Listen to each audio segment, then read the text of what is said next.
At first, I thought I was dreaming. Everybody that ran by me died. I heard my husband, screaming, yelling. They were screaming and running, throwing their arms up in the air. My mind just went blank. I stood for like a few seconds and then I fell on the floor. You could see that smoke rolling. I mean, like I said, it was like a tidal wave. You can't see, you can't feel, it's heat, it's crackling. It was just clouds of gray, black, thick. As fast as I can crawl, the heat was there. It was a matter of seconds and my kids would have been dead. The feelings were like, this can't be real. This isn't happening to us.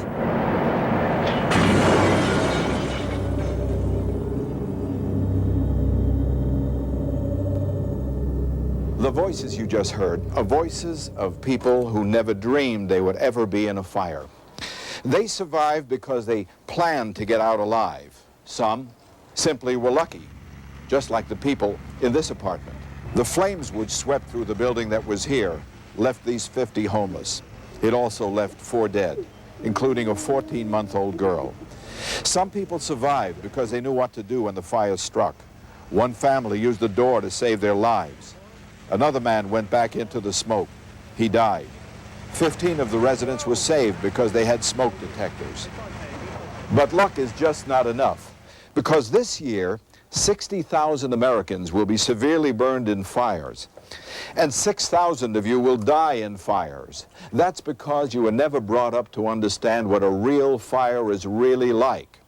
Now, what you're about to see might frighten you, but remember this. Fear and respect of fires could save your life. It's already saved hundreds of lives, and that's why McDonald's, First Alert, and WCBS-TV are bringing you this. Plan to get out alive. Come on, guys. Hold on. Come on. I'll feed it to you. So what can you expect if you're in a fire? There are 4 basic facts you must learn if you are to survive a fire. First, a fire is black. You won't be able to see in a fire. Second, the smoke and the gas will kill you, not the flames. Third, the heat is so intense it defies description. The heat alone will kill you. And fourth, time. You have no time in a fire. You must get out. Let's take fact number 1. If you've never been in a fire before, this will come as a complete shock to you.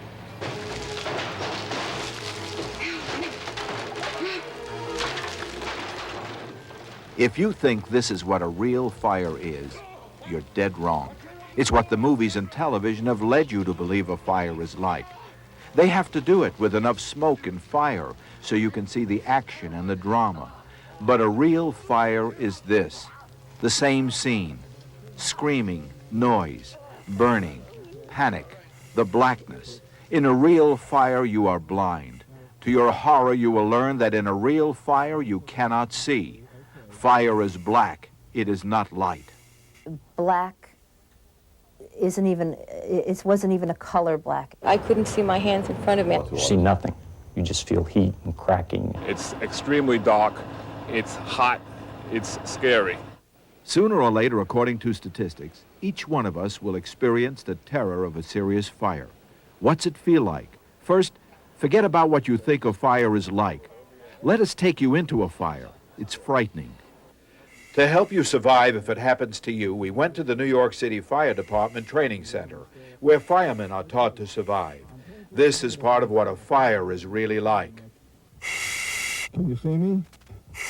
To the left. I'm totally disoriented now, and I've only come in, what? Okay, now I want to stand here for a minute to see, whoops, I'm hitting something. Okay, I can see what you mean. I have to feel around. Let me just turn toward the camera, where my cameraman, Nick Fisher, is. He's somewhere in front of me. Nick, I don't know whether you can see me. I can see a light over a camera, and you're about, what, a foot away from me. You're less than a foot. You're right on top of me, and I can't, there, okay, I see the front of the camera now. Now I'm going to turn back toward the fire. I feel the heat is coming. Now, I just walked into the wall here. Good God. But I'm totally, it feels good to see the fire. It's crazy as it seems because it gives me a point of reference. That other room frightened the hell out of me because I had no way of telling. It was like being an astronaut in space. Yeah, I didn't know if I was upside down. I'd never find a door in this. Okay, I can feel the wall. I just can't imagine how terrible it would be to be inside a room like that without anyone with me, with total disorientation, not being able to see or feel anything. It's total panic. You know, before this I always thought that fire meant light. It's not, it's black. It's a panicky black, and it's hard to describe, and only somebody who's been in the fire could tell you what it feels like. So the first fact you must know about a fire to survive is that it's dark. It's not light. Expect not to see. It will be pitch black. The second thing you must learn is the danger of smoke and gas. This car, with its motor running, is pumping out carbon monoxide into an enclosed garage. Carbon monoxide is invisible and it's odorless. It will put you into a deep, deep sleep and kill you. But I'm wearing a firefighter's air mask. But this is the same carbon monoxide that's mixed in the smoke that you breathe in fires. And in a fire, you'll never stand a chance. You're sound asleep. It's the middle of the night, and a fire breaks out in your home. This acrid, noxious cloud of burning plastics and rubber comes pouring into your bedroom. Do you think you'd wake up? Do you think you'd smell the smoke and take action? Well, I guess I'd call the fire department. I would wake up, I would wake my family, and I would pray that the elevators were working and get the hell out. I have a terrible nose, but that I would smell. But the frightening fact is, the smell of the smoke would not wake you up. If anything, it would put you into a deeper sleep. Most victims, awake or asleep in a fire, will die from the smoke and gas inhalation. They will not die from the flames. Those who survive know the tragic effects of smoke and gas. The smoke poured in, then it was like a tidal wave. It was just like a big wave. My two sons were overcome by the fumes. They died in their sleep. 90% of the people we run into look like they're asleep, except their faces are dirty from the soot, because they've died from the gases. If you ran out into this smoke-filled hallway, not only would you not be able to see, but you couldn't breathe. It's like holding your head underwater, like drowning. Now you add to the smoke the invisible gas, carbon monoxide. It's in every fire. It's odorless. It numbs your brain. It puts you into a deep sleep, just as an anesthetic would. At first, I thought I was dreaming. I know that I couldn't move my arms and my legs. And it was terrifying at first. It was, because I've never been in a situation like that before. I've never been in a situation where I physically couldn't move when I wanted to, and it was downright scary. He would have been a victim, but his father pulled him out of the fire. The lesson here is simple. In most cases, it's not the flames that will kill you, it's the smoke and the gas. Because when you're asleep, you can smell the smoke. You lose your sense of smell, and that's why the noise of a smoke detector is your first line of defense. The third fact you must learn to deal with is the heat. Your body simply stops functioning. You die within seconds from the heat alone. It is indescribable. It hits you like being hit by a Mack truck. It's so hot that there's no way to explain it. Watch what happens in a specially controlled fire. The couch is burning. At 150 degrees, your body will stop working. Your lungs will literally vaporize. You'll fall unconscious. In this living room, the fire has been underway for slightly over a minute, and the temperature in that smoke layer is an unbelievable 700 degrees. Instant death if you stuck your head into that smoke unprotected. The heat in a fire is mind-boggling. As fast as I can crawl, the heat was there, and the bottom of my shoes were melted. The heat was so intense that it cracked the porcelain utilities in the upstairs bathroom. If you breathe air that's 150 degrees, it would scorch your lungs and kill you instantly. Overhead in the darkness, it's well over 600 degrees. It's hot enough up there to melt wiring and plumbing. Let us show you how hot a fire can really get. Watch the heat in this room build to explosive heights. What you see happening here is called a flashover. The intense heat reaches a point where almost everything in the room is burning. The temperature is now hundreds of degrees, and the smoke itself is ready to ignite, blowing out the entire structure. There's no chance at all of survival in this heat. So fact number 3 is the heat. It is mind-boggling. The heat alone kills in seconds. One breath of superheated air can destroy your lungs. Fact number 4, time. Most people think they have time in a fire, but in a fire, there is no time. The front windows blew out, and it swept that wall of flames right up that hall. It was a matter of seconds, and my kids would have been dead. I smelled smoke. We went back to get the dog and a few valuables, and by the time we went back, it was too late. We couldn't get out. Here's what we mean by time. A wastebasket fire begins. It's undetected. Within a minute, the sofa is on fire, and the smoke is beginning to fill the room. But it hasn't set off the smoke detector in the next room. Upstairs, there's no warning yet. Downstairs, the heat is intense enough to knock you unconscious if you try to enter. Now, it's 2 minutes into the fire. The smoke detector goes off. This is your first warning there's a fire. The smoke pours upstairs. Downstairs, it's now 3 minutes. The room is fully involved. The thick choking smoke is lowered. Nobody would survive in this room. Now, it's 4 minutes into the fire. The upstairs and downstairs hallways are impassable. If you didn't have an escape plan, you're trapped. It's been only 2 minutes since the smoke detector sounded the alarm. In all, it took 5 minutes after the fire started for the gas, smoke, and heat inside the house to kill everyone. In 2 to 5 minutes, forget it. It's all over. So it turns out that time may be your biggest enemy in a fire. You may have less than a minute or two to get your family out safely. So there you have it. Basic facts which most Americans don't know. 1, a fire is black, it is not light. You will not be able to see in a fire, expect that. 2, the smoke and the gas in a fire will kill you, not the flames. 3, the heat is so intense your body simply shuts down. You will die within seconds. And 4, time. You have no time in a fire, you must get out. If you know these 4 basic facts, you can plan to get out alive. Let's see how you respond to these common fire situations. How would you respond to this common accident in the kitchen, a grease fire? Would you reach for a lid cover if it were handy and place it over the flames? Or would you pour baking soda on the flames? Would you use a fire extinguisher? Or would you use water? I would use baking soda. I would put a lid on it. The baking soda, I think, works if you don't have a fire extinguisher. The correct way to deal with a grease fire, use a lid cover, baking soda, or fire extinguisher. How well do they work? Watch. The lid cover removes the supply of oxygen that the fire needs, and the flames die down quickly. Know where the baking soda is handy, and pour it over the flames. You may expect a slight flare-up, but keep pouring, and the fire will die.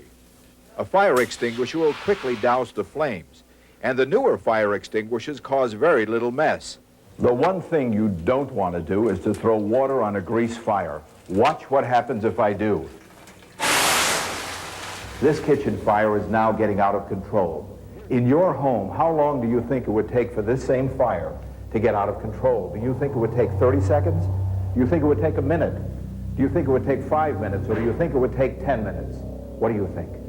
Most people think they have at least 5 minutes or more, but that's wrong. The correct answer, you may have no more than 30 seconds before the fire gets out of control. The advice is get out of the kitchen, alert the family, leave the building, call a fire department from outside the building. Don't go back into the house or apartment. Wait for the firefighters to arrive and take over. In the wrong hands, a match or cigarette lighter can kill. For parents, consider this interesting question. Which do you think would be more dangerous in the hands of a child?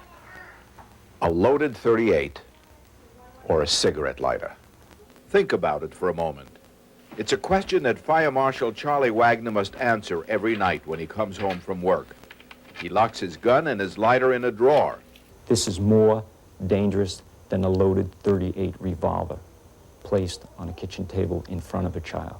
This is more dangerous because this can kill dozens of people. Children are intrigued by fire, blowing out matches or candles. Ask your youngster where the matches are kept, and you may be in for a surprise. They're in the kitchen on top drawer.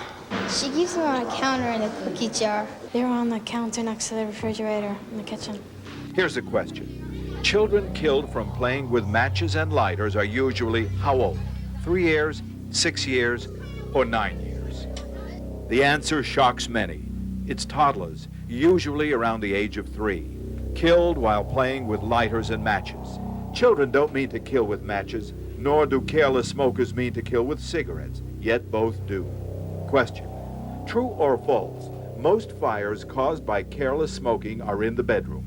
I think it's true because people probably fall asleep in bed, the cigarette hits the mattress, it smolders and starts a fire. True, people get too relaxed and they forget about the fact that they're smoking. I think a lot of people that smoke in bed. They'd have their last cigarette before they go to sleep at night and fall asleep with the cigarette still burning, and so that starts a fire. The correct answer is false. Most careless smoking fires occur in any room of the house: the living room, the television room, the playroom, any room you smoke in. You're at a party. The folks are smoking and drinking, having a good time. And unnoticed to anyone, someone has dropped a cigarette butt on the couch. How long do you think that cigarette butt would continue to smolder before bursting into flame? Do you think it would be 15 minutes, 30 minutes, an hour? Or maybe you think it would smolder for 3 hours before breaking into flame. The answer is that cigarette butt could smolder for well on to 3 or 4 hours before bursting into flames, well after you've gone to bed. Now, let's see how well you can plan to get out alive if a fire breaks out in your home. The house is on fire, there's smoke and there's flame. How much time do you think you have to wake up the family, to call the fire department, to look for the valuables, look for the pet? How much time do you have to fight the fire? How much time do you think you have? How much time do you have before this fire could kill you? 1 minute, 5 minutes? Do you have 10 minutes or 15 minutes? I would say about 10 minutes. I don't know, 10 minutes? About 10, 15 minutes, I guess. The correct answer is 1 minute before you are trapped. You don't have time. Time is your enemy. You measure it in seconds and minutes. If you didn't get out of that building in the first 2 minutes, you were dead. But let's begin at the beginning. The smoke detector goes off. It's the middle of the night. How would you react? And answer truthfully. What is the first thing you think you'd do? Would you call the fire department? Would you rush off to see what set off the alarm? Would you wake everybody up? Or would you run for your valuables? Would you start getting dressed? I would start getting dressed. I'd call the fire department first. And I'd run for the valuables. Most people would do the wrong thing. The correct answer is first wake everybody up and then get out of the house. It's important to remember time is against you. First, make sure everyone knows there's a fire, then get out. Make your calls from outside the burning building. You've taken the first step. You've awakened everyone. But as you try to get out, you run into dense smoke. What would you do? Would you take a deep breath and make a run for it? Would you crawl toward safety? Or would you go back into your room and close the door? Back in the room. I tried to get out of the stairway. The correct answer is you would go back into your room and close the door. If you allow it to remain open, the fire and smoke will follow you.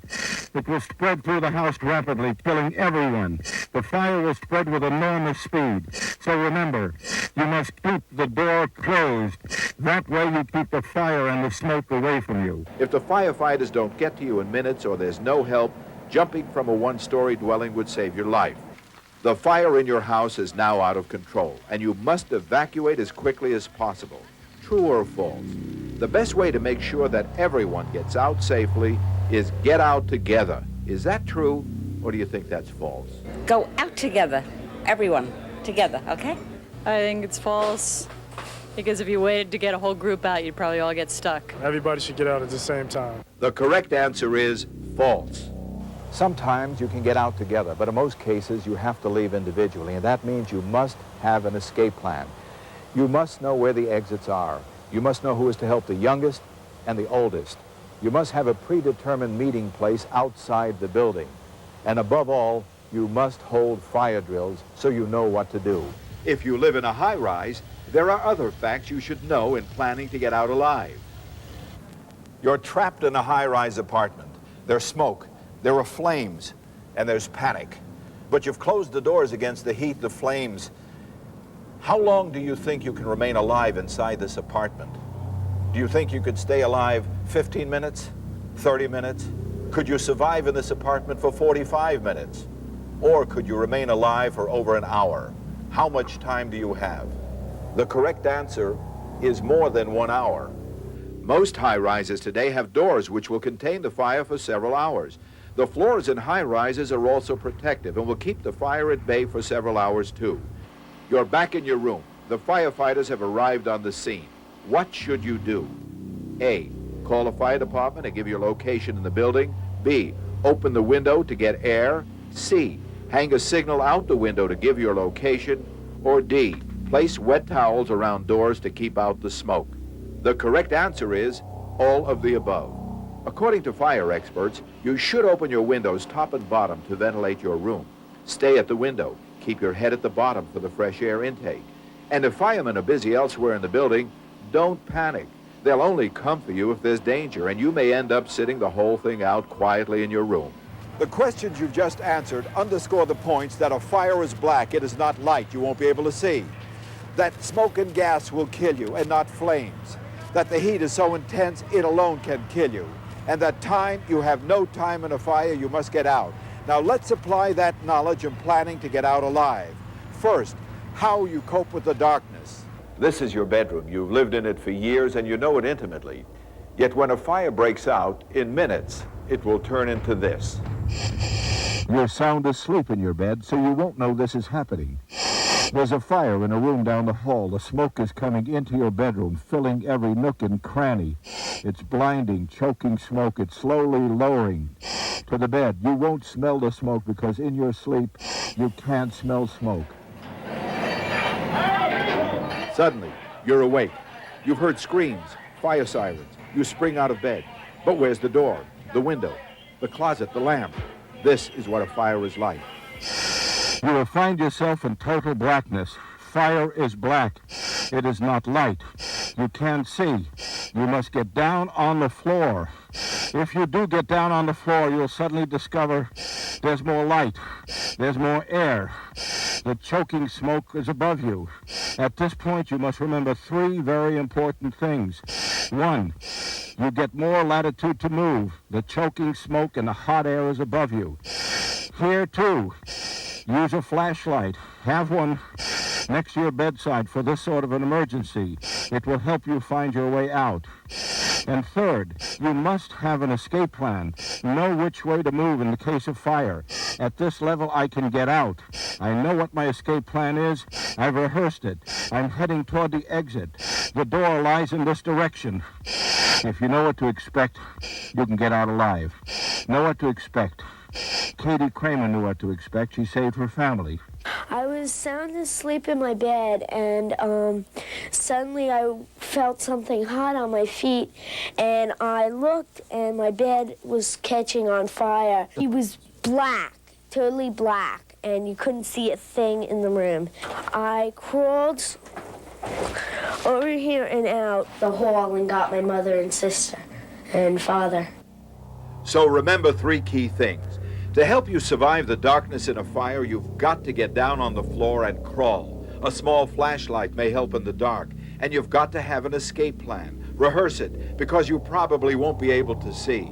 And now, how to cope with the smoke and gas in a deadly fire. You're in your bed and you're sound asleep. A fire breaks out in the early morning hours. The smoke fills your room, covers your bed, and the frightening thing is you won't smell the smoke. Most victims of fires are found dead with a thin layer of soot across their faces, because no matter how acrid and bitter the smoke, you won't smell it. The carbon monoxide will put you into a deeper and deeper sleep. It acts as an anesthetic, and the only defense you have against this smoke is a smoke detector. Where you place your smoke detectors and how many you have can spell the difference between getting out alive or death. Now watch what happens in this home, specially designed by the Nassau County Fire Service Academy. The smoke begins pouring out into the first floor hallway. The alarm in the hall goes off after a minute and a half, but not before the hallway is already beginning to fill with smoke. Upstairs, the smoke detector outside the bedroom doesn't go off for another 2.5 minutes. That's a full 4 minutes after our controlled fire is started. And that is why the fire experts advise you should have a smoke detector on every level in your home. Here, upstairs in the outside hall. And if you sleep with your bedroom doors closed, you should have a smoke detector in each of your bedrooms. The bigger the house and the more the rooms, the more the smoke detectors. This one here in the hallway downstairs went off first, gave us added time to get out. But there's one problem. 50% of the smoke detectors in this country don't work. That's because people don't change their batteries, or they take the battery out and forget to replace it. Please, on your birthday or on a holiday, check your batteries and change them. A smoke detector can spell the difference between life and death. So remember, your life and the life of the smoke detector depends on its battery. The battery in my smoke detector was rusted to the mechanism. It's very embarrassing. You know, and I feel terrible. I never considered it. I never thought that this would ever happen to us. There's really no excuse for not checking the life of your battery in your smoke detector.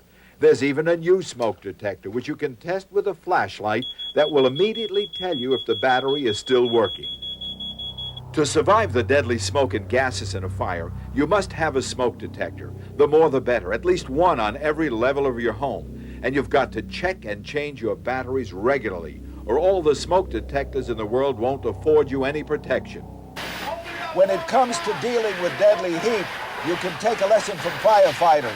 They live with it at each fire. All right, move it in. Let's go. Keep moving. Keep moving. Keep moving. Get down. Get down. Unlike the movies, firefighters do not race through burning buildings. They spend their time on their bellies, on their hands, on their knees. They crawl, even with all their protective gear. The heat at head level can spell death, so they must stay low. They're trained to make it second nature to crawl, or any fire they go to could be their last, because down on the floor, not only will you see better, but the temperatures that would kill you if you were standing are survivable down on the floor.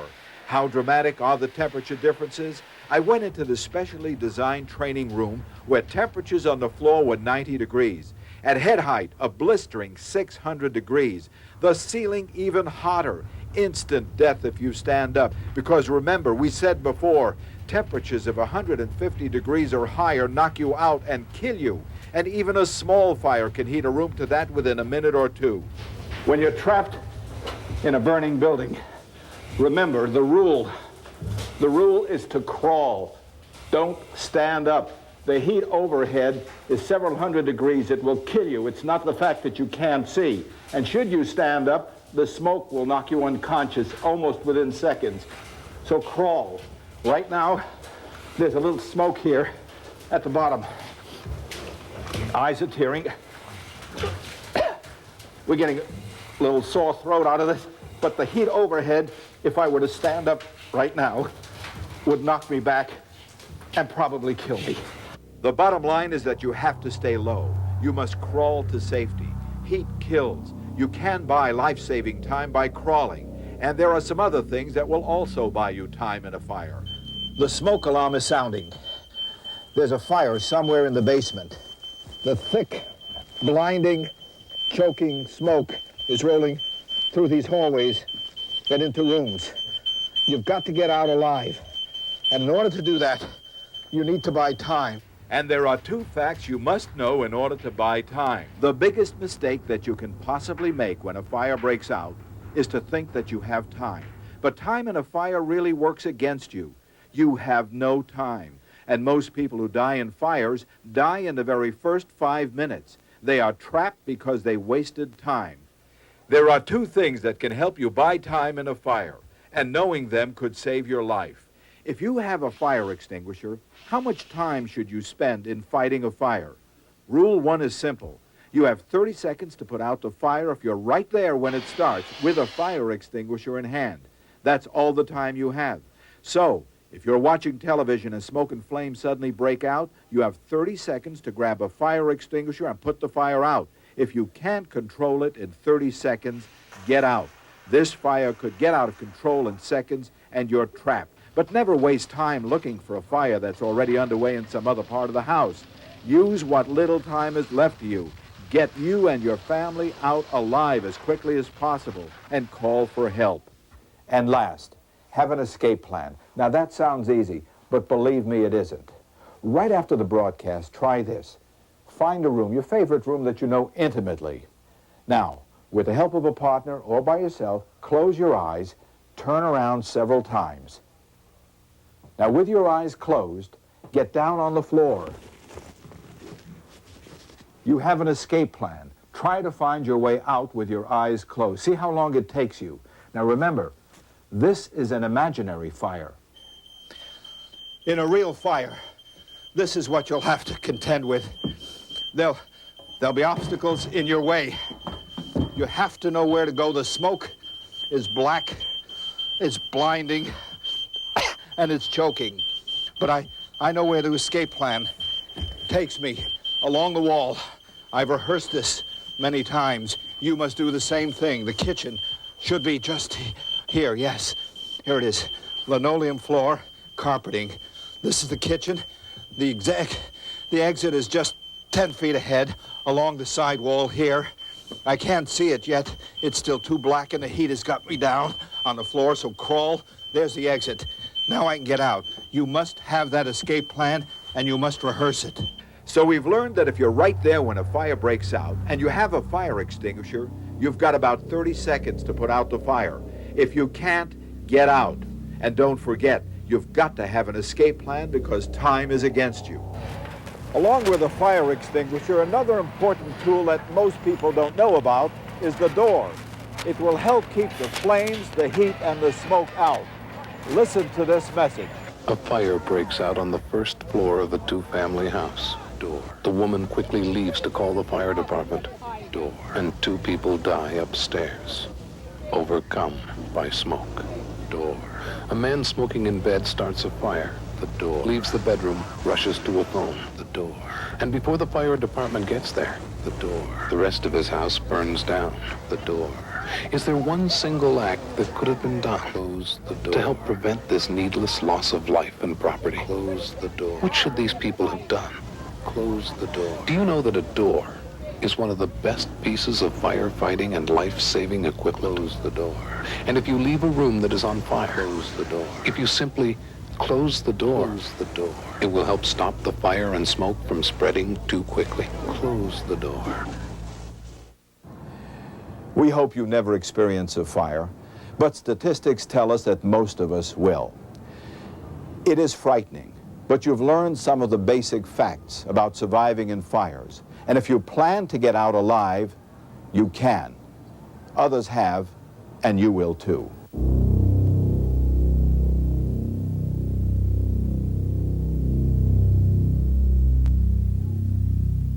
Knowing what to do saved my life. I mean, I know that now. But knowing, when I saw the people in there using every bit of energy they had to panic, every bit of energy to scream, not 1 ounce of energy was put into any thought. That's what killed some of those people. My sister opened the door and I could see a lot of smoke coming in, and that's how I knew that's how I was sure that there was a fire in Katie's room. And she grabbed my hand. She grabbed my hand and I took a deep breath of what oxygen was left in my room, and I holded it until I could. I holded it as long as I could until I couldn't hold it anymore, and then I breathed the smoke, and I ran downstairs and I shaked my brother a lot, and I almost yelled in his ear, and I said, "Chris, wake up! There's a fire in Katie's room." The child takes the cigarette lighter, and it has a little wheel, and then it becomes a toy, and they zoom, they run it along the ground, and they see the spark, and they go boom. Then they take their little fingers and put it on the trigger, and they go boom, boom, and now they have a fire. And unlike a match, that match will go out sometimes, but this fire will not go out. And they'll go under a bed or in a closet, and then the fire will get going, and it'll be out of control, and they don't know what to do. They don't know enough to run because they're so young. And what happens, the fire gets out of control. And that combination, the most destructive force in nature, fire, and children, is a losing combination. I took the elevator, not knowing there's a fire. Knowing the first rule, of course, is when you know there's a fire, you don't take the elevator. But I didn't know there was a fire. And when I got off on the 7th floor, the entire elevator door, the door opened and the entire elevator filled with smoke, so thick and so black that you could not see your hand in front of your face. But immediately I dropped to the floor, so my mouth and head were only about inches from the floor. And there I could see and I could breathe. And at that time I was banging on the alarm of the elevator, which I think the power was going off, but it did close, and it crept down to the 6th floor and opened partly where someone pulled me out. But the smoke was so thick you could not breathe. It is the most frightening experience you can imagine.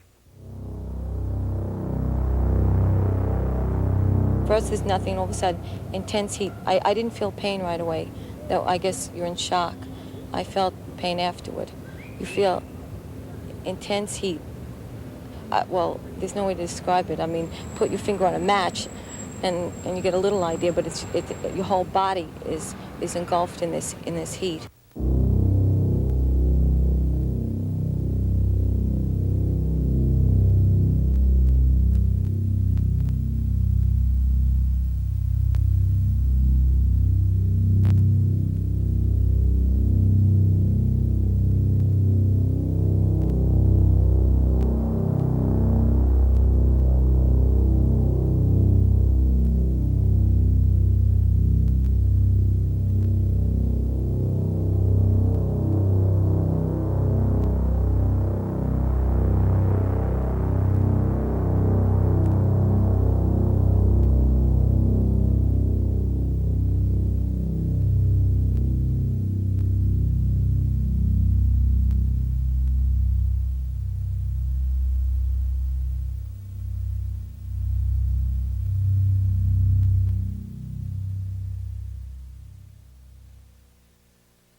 Plan to Get Out Alive is brought to you as a public service by McDonald's and First Alert, the leader in fire safety products. I see it over and over. Stupid little kitchen fires that take out people's houses. Fires where they lose everything. Fires where not everybody got out. What I don't see why you're sitting in a house without a fire extinguisher. You got a smoke detector? Great, but you gotta get a fire extinguisher too. Smoke detectors and fire extinguishers from First Alert, a warning and a weapon. You have a fire, what are you gonna say? They cost too much? I was too busy? Nobody plans on having a house fire. But you can plan to get out alive. And you can do it now. Install smoke detectors. It's a small price to pay for something that can save your life. Practice home fire drills with your family, with your roommates. Know 2 escape routes from every room. And remember, don't panic. If you've planned ahead, you won't get burned. Plan to get out alive. Now. We at McDonald's care about your life. So write for a free brochure at McDonald's Fire Safety, P.O. Box 11189, Chicago, Illinois 60611. Call me unreliable. Call me unpredictable. Throw in undependable too. Flashlight sure can be unreliable, but there's one that's ready when you need it. The First Alert Rechargeable Flashlight, because First Alert Rechargeable means reliable. But it's undeniably true. First Alert, reliable, rechargeable.